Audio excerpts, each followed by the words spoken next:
Why, hello there, YouTube, and welcome back to the series A History of Who. I am Davros and I'm a Whovian, and in this one, we're going to be talking about the Fourth Doctor years, Tom Baker. So, yeah, in 1974, after John Pertwee had enough playing the Doctor after 5 years, a new successor was needed.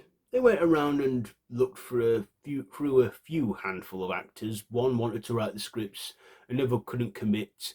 But then they found their next Doctor, Thomas Stewart Baker, who at that time had a few small acting credits to his name and was a part-time actor, but obviously couldn't didn't make enough, so had to take on a job at a construction site as a builder and worked part-time as a builder.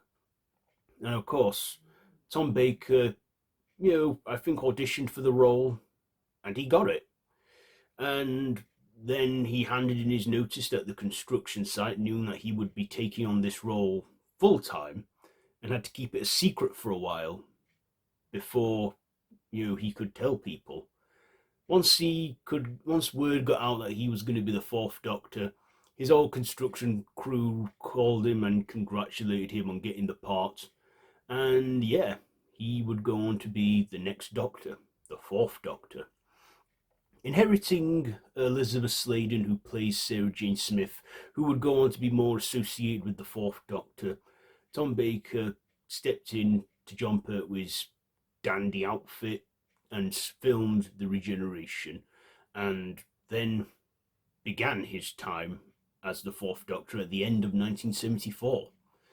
And did he, did it hit? No. After John Pertwee at that time being the longest running Doctor, people found it a bit of an adjustment to Tom Baker and took a while for him to get going. But in his, time, he had Sarah Jane Smith and a new companion, Harry Sullivan, played by Ian Marter. And Tom Baker would play the Doctor for a few serials and people would watch. But of course, I think the moment Tom Baker truly came into his own was in the six-part serial Genesis of the Daleks. Written by Terry Nation, this, set the standards for so many things with the show. Like Stephen Moffat said, because of this one, it's like, the Doctor, it becomes a rite of passage that once you've confronted at least one Dalek, you're officially the Doctor, he said, or something like that. But yeah, this also set things in motion, which would later go on into the revival era. Because in Genesis of the Daleks, the Time Lords tasked the Doctor with going back in time and preventing the Daleks' creation, but hesitated and didn't, but did delay them for a few thousand years. So, the Daleks having it in for the Time Lords. And, this obviously inspired future showrunner Russell T Davies, who would go on to revive the show in 2005 and have that whole thing play out between the classic and the revived era, the Time War.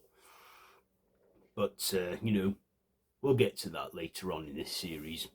But yeah, I think Genesis of the Daleks was a hit. It introduced Davros, the Daleks creator, who would go on to be a reoccurring villain, especially throughout all the rest of the Daleks serials throughout the show's original run. And also, we had the return of the Cybermen in Tom Baker's first season, Revenge of the Cybermen, where that would be their early time on the show in the 70s. Yeah, we had them reoccur quite a lot throughout Patrick Troughton's era, and they only ever appeared once in 1975. There was a Cyberman head referenced in the third Doctor serial, but yeah, the Cybermen wouldn't make their comeback until 1983 after that. So Tom Baker, took on the role and, he went, hit it off. He encountered other creatures like the Zygons, the Centaurans, even though Centaurans did appear in the third Doctor's era, but reappeared twice in the fourth Doctor's. And of course, after a while, Ian Marter decided to leave after one season and a serial, And also in 1976, Elizabeth Sladen decided to call it a day, and she had become a fan favourite to Who fans and would go on to return in the revival era, which again, we'll get to later on this series. So, in 1976, we've shown the serial The Deadly Assassin, where this serial established a few things. It established that, a Time Lord is limited to only 12 regenerations, and that law stuck since. That a Time Lord can regenerate only 12 times, giving them 13 bodies. And at one point, there was a serial that implied that the fourth Doctor, Tom Baker, was actually the next to the last incarnation. There was this serial called The Brains of Morbius where it hinted and implied 7 other incarnations before William Hartnell. But yeah, over time they became retconned. Until that infamous time in the later revived series, which again, we'll probably get to later on in this series. But yeah, it was implied that, but that soon became retconned. But the rule of 12 regenerations still remained. So Tom Baker, he carried on working and enjoyed his time on the show, getting on with everybody, and then he got new companion, Louisa Jameson, who would play Leela, and the actress who played Leela, she had blue eyes, and they wanted to have darker eyes, but she couldn't keep those contacts in every time, so they came up with a reason for that with a bright light bluing her eyes. Also, the I believe the Talons of Shang-Chi was the only one where the Doctor's actually in a historical period, I think. But yeah, Tom Baker did a lot of Doctor Who serials because he is the longest running Doctor to date. Anyway, eventually Leela called it a day, and in 1978 they thought, let's change things up a bit and give the Doctor a long season story arc, The Key to Time, where every serial, the Doctor, despite the serials being different, the Doctor would acquire a piece to the Key to Time and would eventually collect all the pieces.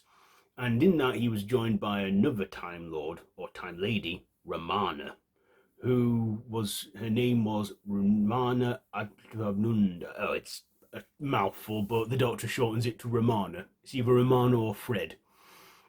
Romana in that season was played by Mary Tam, but after one season she decided to leave, and in the next season we were introduced to Lalla Ward, who played Princess Astra in the previous serial, The Armageddon Factor. But this also established as well that sometimes regeneration doesn't have to happen, when death is near. I mean, it was already shown that in the second Doctor serial, The War Games, but it was also shown that a Time Lord can also choose their next appearance, and the change doesn't have to be random, and they can regenerate because they fancy a change. And that's what Romana did. She showed various appearances before settling with the likeness of Princess Astra, and yeah, they carried on and did many adventures, encountering Daleks, going to Paris, and Tom Baker and Lalla Ward really got on. They got on so well that they actually, you know, fell in love briefly and got married. And, they had no time for a honeymoon. They just went to the registry office and tied the knot and carried on doing Doctor Who. But then 1979 came along and a lot was going on. They were filming a serial called Shada, which never came to air because of the strikes that were going off at the BBC at the time, so they couldn't film it all. That serial would go down in Who history as the one that never aired, but later down the line would become available to home media, even redone as an audio adventure by Paul McGann's Eighth Doctor. But yeah, 1979 came along and things were starting to go down for Tom Baker. They got a new producer, John Nathan Turner, who would go on to be the longest running producer and probably runner of the show, because he ran it for 10 full years, right up until the show's cancellation in 1989, but more on that later. And also, Tom Baker had started a bit of a messy divorce with Lalla Ward at that time. Whenever they were acting on camera, they'd keep it professional, but when the camera cut, they would walk off in opposite directions. Eventually, Lalla Ward did leave, and the Doctor was given a new companion, Adric, and then he would carry on, throughout 1980 and 1981. But Tom Baker just wasn't feeling it. He wasn't. He started to enjoy it less, and feeling at this point he's outstayed his welcome and did the show for a record-breaking 7 years, and no successor since then has ever done that much as he has. So, for him being the longest running Doctor, I can see to a generation how he became the Doctor. The Doctor that everyone associates with. Even in pop culture today, whenever it's referenced, you might see Tom Baker's incarnation referred more than any other incarnation, especially when it came to The Simpsons and other stuff. Like whenever people would dress up as Doctor Who, they would always dress as Tom Baker because Tom Baker had a signature look about his Doctor, the floppy hat and his legendary scarf. The scarf he wore in his first seasons was knitted by a woman that was asked to come up with a costume for Doctor Who, and she ended up knitting this long scarf for Tom Baker. And that became part of his look. But in his final seasons, in his final years, when John Nathan Turner came in, they both had a lot of creative differences. John Nathan Turner thought it'd be cool to have question marks on his collars, implying Doctor Who. And Tom Baker didn't like that. In fact, he wasn't getting on with him at all, and in 1981, he decided to leave the show because, like I say, he wasn't enjoying things anymore. And, in his penultimate serial, The Keeper of Traken, we were reintroduced to the Master. So, as I said, Roger Delgado passed away, was killed in a car accident in 1973. The Master did return in the Tom Baker's era in 1976 in the serial The Deadly Assassin, now played by Peter Pratt, and he was all decayed.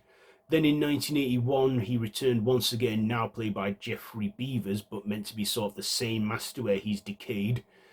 And, because the Master, he was rigging the rules of regeneration, wanting to last longer and live longer as he used all of his.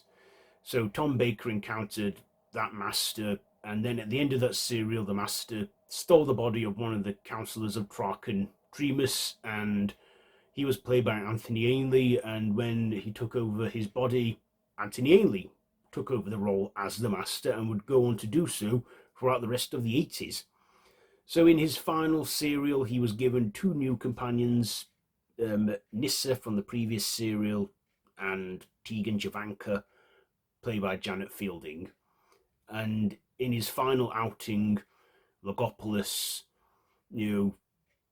a bit of a dull story, but, this is the one where Tom Baker met his Doctor, met his demise, falling to his death, and then he faded into the Watcher, who was the Doctor the whole time, that merged with him.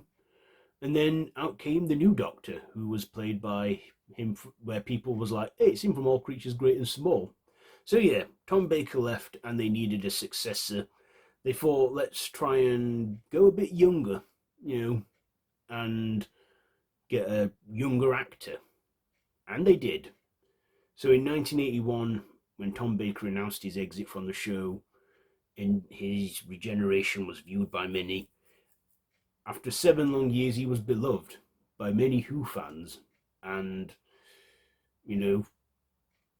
people were thinking, well, he was the Doctor throughout the rest of the 70s and the start of the 80s. So yeah, in 1981, he had a new body at last.